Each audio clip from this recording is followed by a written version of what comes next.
You can probably tell very quickly if this is an interesting game for you or not if I show you the first few seconds of the intro.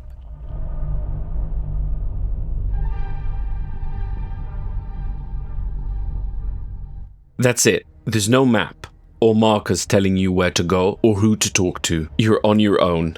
Hell Is Us is an action-adventure game with a flavor of sci-fi or cosmic horror to it. The game comes out on the 4th of September on PC, Xbox and PlayStation. And there is a free demo available right now. But if you don't have the time to play it, this video will give you all the info you need so that you can make an informed decision if you're going to buy it. Let's get started. As we saw, the game doesn't hold your hand like most games. You will see environmental hints like sounds of wind chimes leading you to places, or markers on trees that somebody tells you to follow.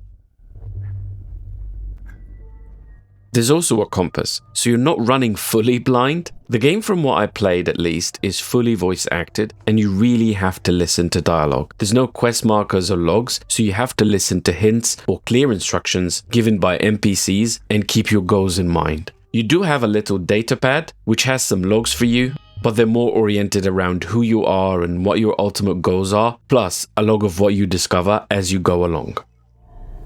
The game is full of puzzles and secret doors, and you have to keep your focus to figure out what was where, remember it, and not lose track. Almost like you need a pen and paper next to you.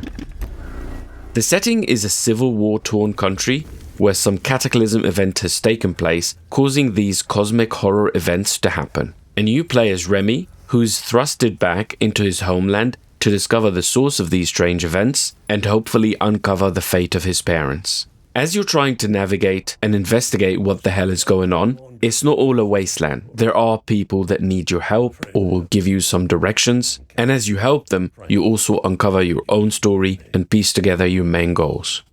Who are you? The name's Ernest Cadell. My family has tilled the earth here for generations. There's also dungeons in the game, so you can expect encounters with those horror monsters, puzzles, and interesting rewards at the end, both lore-wise and gameplay progression-wise. The intro of the game is very captivating, and it's because it all serves that same purpose. The music, the art direction, the whole vibe of the space around you serves that wasteland, creepy, horror, unsettling feeling, and it really sucks you in and keeps you hooked. It gives you some Death Stranding vibes sometimes, maybe mixed with Control. One of the nice things about it is that you don't have any external knowledge. You practically know nothing. You meet people, but you don't know if they're good or bad, if helping them leads to positive or negative outcomes. There are no factions known to you. There's no sense of clarity on who the bad guys are or what the ultimate end evil is, if there is one. Which is quite a tense state to be in when you realize that, and I think it fits perfectly with everything else the game is doing.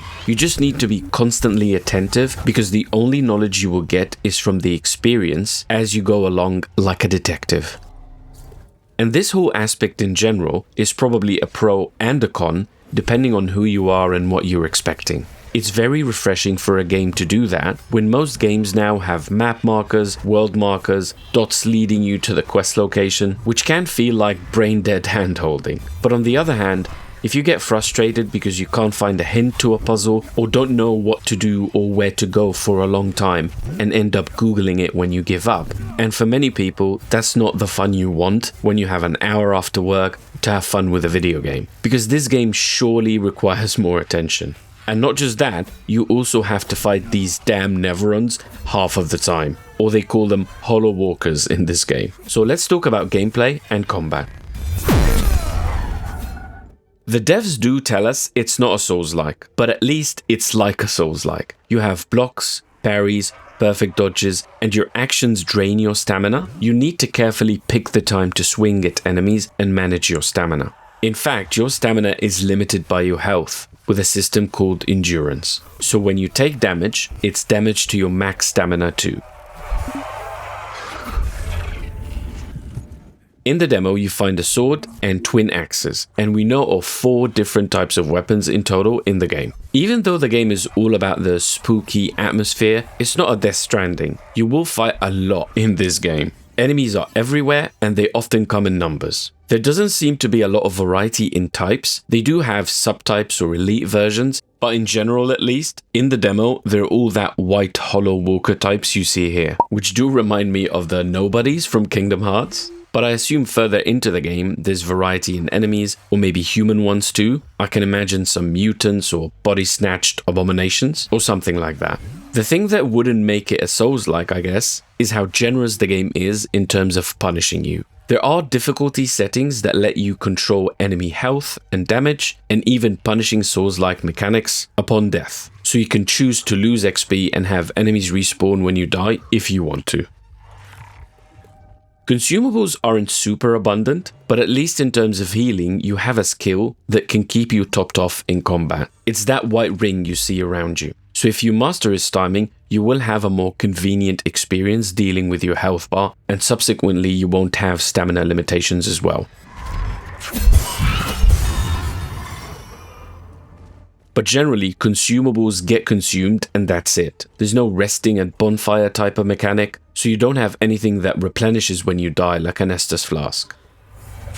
There were no skill trees that I could find, but you do find and unlock skills for your weapons, which you can equip, and those consume that white resource here. Your weapons themselves do level though. Their grade can also be upgraded at a blacksmith, and they have glyph slots to equip. That's probably the core progression system in the game. So if you like a certain weapon and use it often, you'll level it up and get stronger.